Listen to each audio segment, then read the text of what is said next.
je vais maintenant m'attarder sur la résolution de problèmes. Pourquoi résoudre des problèmes? C'est si important en mathématiques. Déjà, vous êtes, j'imagine, d'accord avec moi que ce terme de problème est un petit peu ambigu. Les problèmes, c'est jamais plaisant.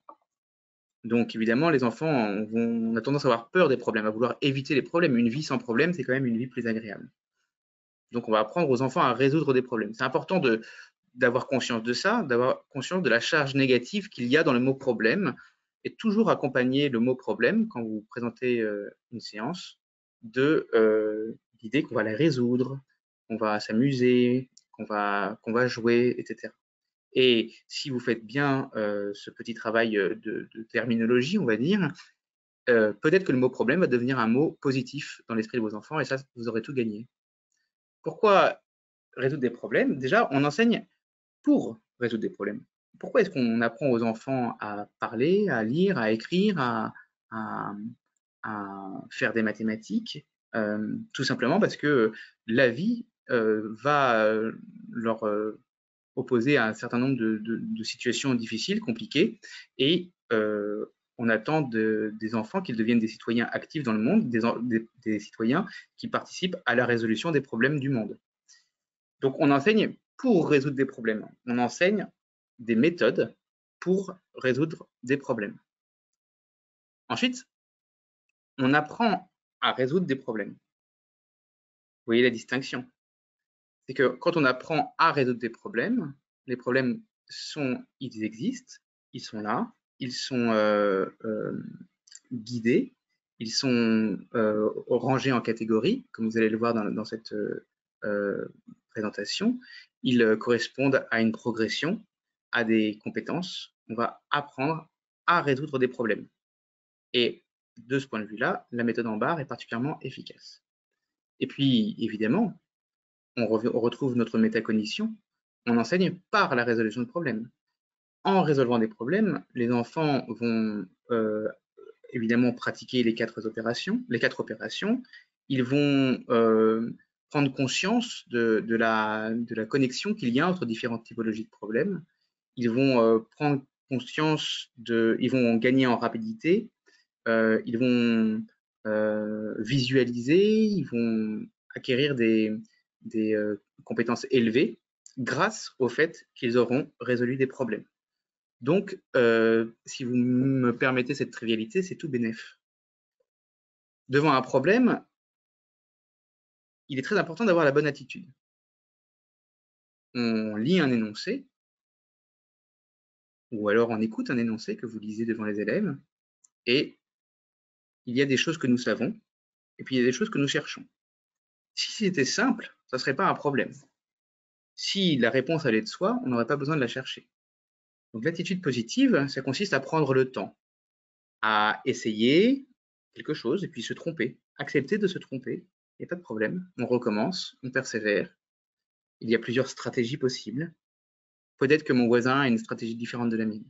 Cette attitude, c'est un des grands bénéfices de la méthode de Singapour, c'est qu'elle est encouragée, elle est guidée grâce à cet outil très ludique que sont les modèles en barre. D'accord, mais comment est-ce que je fais maintenant quand je suis devant un énoncé de problème? Alors, les Singapouriens se sont inspirés beaucoup de Georges Polya. Georges Polya, c'est un pédagogue qui a écrit un livre qui s'appelle How to Solve It, comment résoudre ce problème. Et il a identifié 4 étapes dans la résolution de problème. D'abord, premièrement, comprendre l'énoncé. Deuxièmement, planifier, ça veut dire est-ce que je vais devoir faire une addition? Est-ce que je vais devoir faire une soustraction? Est-ce que je vais devoir peut-être chercher une information qui me manque? Et ensuite calculer, et puis vérifier. C'est sur la deuxième étape que j'ai mise en gras que la méthode de Singapour apporte quelque chose de nouveau. C'est sur cette étape que va intervenir la modélisation, le fait de dessiner des schémas en barre. Donc Singapour, dans son cadre programmatique, a adapté Polya en le précisant, comprendre, écrire la phrase réponse. Ça, c'est inspiré tout simplement de la pédagogie traditionnelle. Pour planifier, on a deux étapes. D'abord, on analyse. qui, quoi, de quoi est-ce qu'on parle. Et ensuite, on modélise. Et c'est évidemment tout ce dont je vais vous parler. Ensuite, on calcule et ensuite on vérifie. Donc, vous voyez, la méthode pas à pas, c'est important, c'est un cadre, une procédure. Et c'est ça que je vais vous présenter aujourd'hui.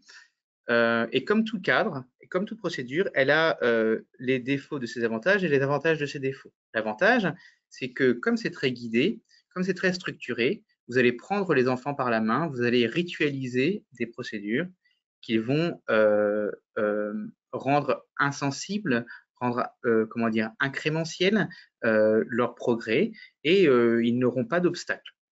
Évidemment, il ne s'agit pas de créer un nouveau cadre contraignant, une nouvelle difficulté.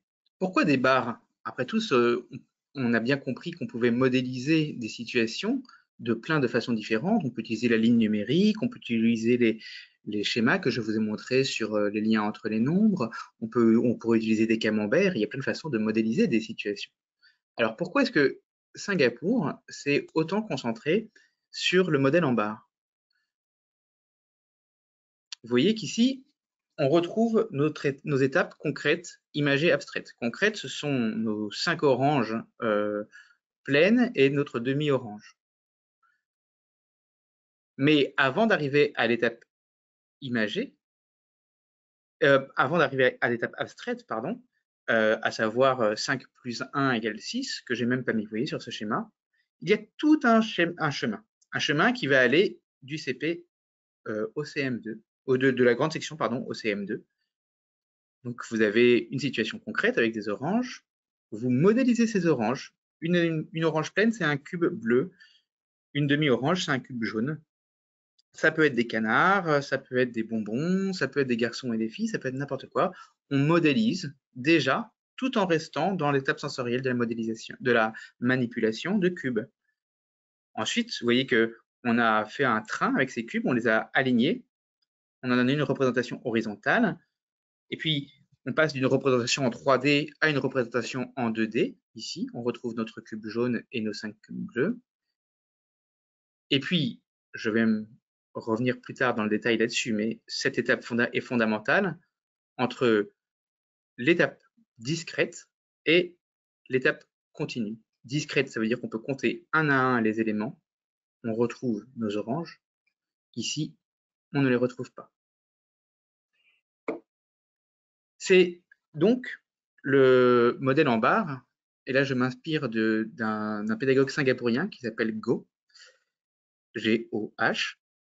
C'est une aide pour planifier les étapes. J'espère vous en convaincre dans les exemples qui vont suivre. À partir du moment où on a dessiné le modèle, il devient très simple de savoir dans quel ordre je dois faire les opérations, quelles opérations je dois faire, quelles informations il me manque. C'est un choix didactique qui favorise la compréhension de notions qui souvent sont très problématiques à l'école primaire, et en particulier les fractions. D'ailleurs, je vais consacrer toute une partie sur les fractions. Le gros avantage des modèles en barre, c'est qu'en fait, c'est le même schéma qui va permettre de représenter les fractions, les taux, les pourcentages, les problèmes de proportionnalité, qui sont traditionnellement des notions vues en fin de primaire, voire en 6e. Et en fait, les élèves vont prendre conscience que c'est la même représentation que leur schéma simple d'addition, soustraction qu'ils faisaient au CP, CE1. Et donc cette continuité, évidemment, repose sur une compréhension profonde de la relation entre les nombres, de la notion de tout, de partie, parce que les fractions, c'est les parties d'un tout, etc. C'est aussi un appui pour verbaliser et communiquer son raisonnement. Le problème d'un problème, si je puis m'exprimer ainsi, c'est qu'on passe d'une abstraction à l'autre, et que si l'abstraction du langage, c'est déjà des mots qui représentent une réalité, on doit la transformer en une autre abstraction qui est l'abstraction mathématique.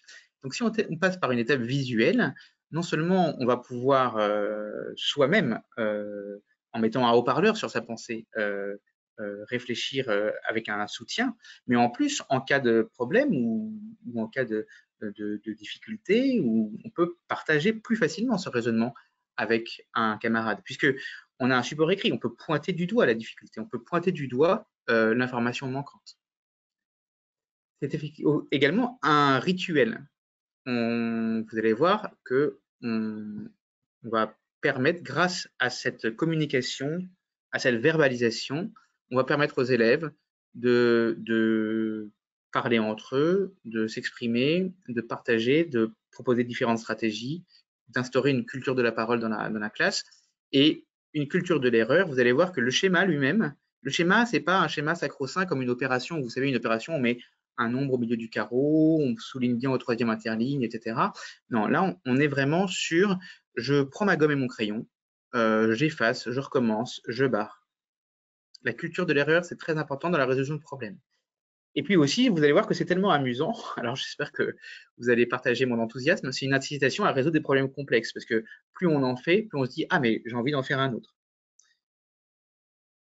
Une aide à la métacognition, bien sûr, parce que, et là, vous allez vous en rendre compte quand je vais vous montrer les différents types de problèmes, les enfants vont se rendre compte que finalement, dans toute la grande diversité des situations mathématiques qu'on leur présente dans l'école primaire, on va dire qu'entre 90% et 95% de ces situations sont des situations arithmétiques qui peuvent être résolues par les 4 opérations, addition, soustraction, multiplication et division, mais que finalement, il n'y a que 3-4 types de schémas, voire 1 ou 2 types de schémas, et qu'il s'agisse de calculer l'aire d'un terrain de football ou la contenance d'une baignoire, c'est le même schéma qui va permettre de résoudre ces problèmes. Et donc, ils vont gagner en